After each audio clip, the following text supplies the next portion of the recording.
4 দিনের সরকারি সফরে যুক্তরাজ্যের উদ্দেশ্যে ঢাকা ছেড়েছেন প্রধান উপদেষ্টা ডক্টর মোহাম্মদ ইউনূস। প্রধান উপদেষ্টা ও তার সফর সঙ্গীদের বহনকারী এমিরেটস এয়ারলাইন্সের ফ্লাইটটি সন্ধ্যা 7টা 30 মিনিটে হযরত শাহজালাল আন্তর্জাতিক বিমানবন্দর ত্যাগ করে।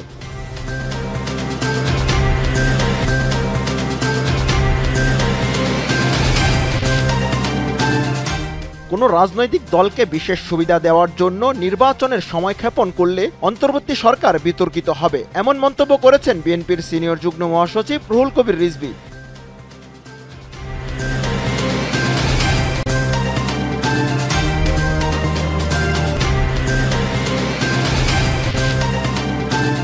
ইসরায়েলের পারমাণবিক প্রকল্পের গোপন তথ্য প্রকাশ করা হবে বলে জানিয়েছেন ইরানের গোয়েন্দা মন্ত্রী ইসমাইল খতিব।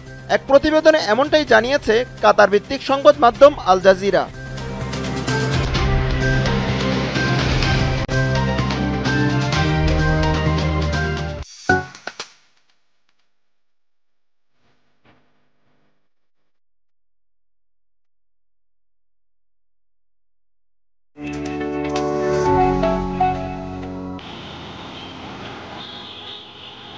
পৃথিবীর বিভিন্ন দেশে করোনা ভাইরাসের সংক্রমণ বৃদ্ধির পরিপ্রেক্ষিতে চট্টগ্রাম শাহ আমানত আন্তর্জাতিক বিমানবন্দর কর্তৃপক্ষ নিয়েছে নানা উদ্যোগ।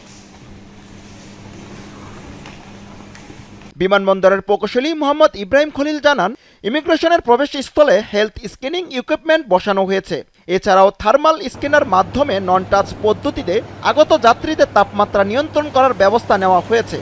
সেই সাথে টার্মিনালের বিভিন্ন পয়েন্টে সবার জন্য মাস্ক ব্যবহারের জরুরি নির্দেশনাও দেওয়া হয়েছে। এদিকে ভারতে করোনার নতুন ধরন NB.8.1 দ্রুত ছড়িয়ে পড়েছে, তাই দেশে সচেতনতা বৃদ্ধির লক্ষ্যে এই উদ্যোগ নিয়েছে চট্টগ্রাম শাহ আমানত আন্তর্জাতিক বিমানবন্দর কর্তৃপক্ষ।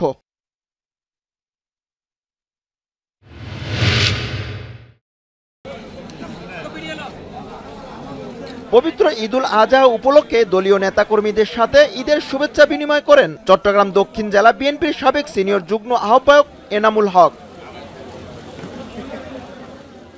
দুপুরে নিজ বাড়ি পটিয়াতে সর্বস্তরের জনগণ ও নেতাকর্মীদের সাথে ঈদ শুভেচ্ছা বিনিময় করেন তিনি। পরে নেতাকর্মীদের জন্য মেজবানের আয়োজন করা হয়।